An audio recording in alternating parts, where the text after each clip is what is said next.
is die Heer en sy glans is soos kristal. Hy is die heilige van God en hy heers oor die heelal. Daar is mag in sy woord, soos die waters dryf sy stem, soos die son op die see se blou, so die rykdom van sy troon. En aan U is die mag en die heerlikheid en krag, en aan U is die eer en die lof van ewigheid.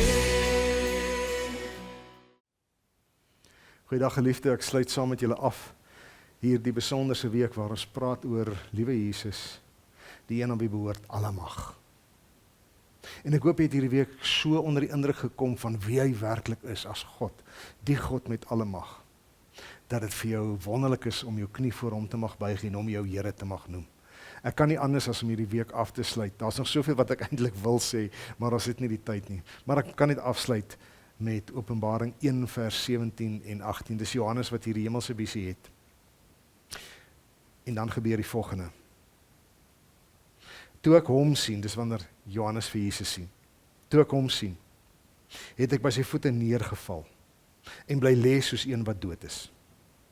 Hy het toe met sy regterhand aan my gevat en vir my gesê, moenie bang wees nie, dit is ek, die eerste en die laaste, die lewende.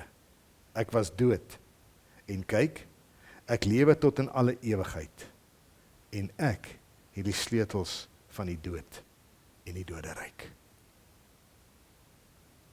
Lewe en dood en doderyk, dinge waarvoor ons nogal kan skrik, dinge wat ons nogal kan bang maak. Maar ek hoop jy lees hierdie teks en jy verstaan dat lewe en dood en doderyk, nie een van hierdie goede is magte of entiteite op hulle eie nie. Nie die dood of die lewe of die doderyk neem besluite op hulle eie nie. Hulle handel nie autonoom nie. Dinge gebeur nie na hulle nikke en grille nie. Christus Jesus het die sleutels van die dood en die doderyk.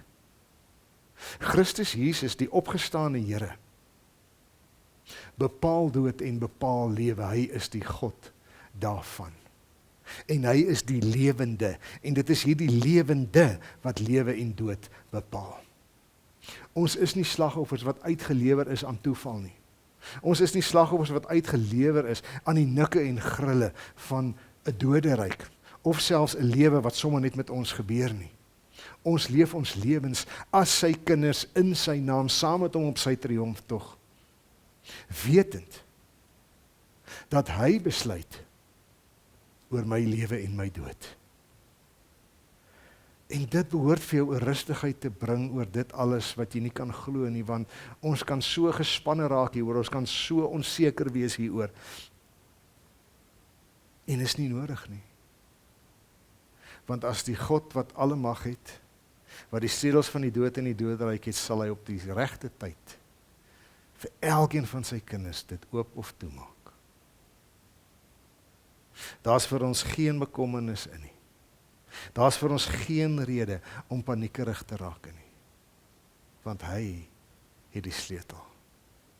Hy sal bepaal. Dinge gaan nie sommer net met jou gebeur nie. Al voel dit baie keer dat die slegste dinge in hierdie wêreld gebeur met die mooiste, wonderlikste goeie mense. Agter dit alles is 'n God, 'n Christus aan wie behoort alle mag. En hy hou uiteindelik die sleutel tot jou lewe en jou dood in sy hand. Saam met so God kan jy maar leef en met vrymoedigheid sterf. Mag jy hom so ken as hierdie almagtige God wat jou lewe veilig in sy hande het, en mag jy sy diep innerlike vrede beleef. Leef met die God van alle mag. Shalom.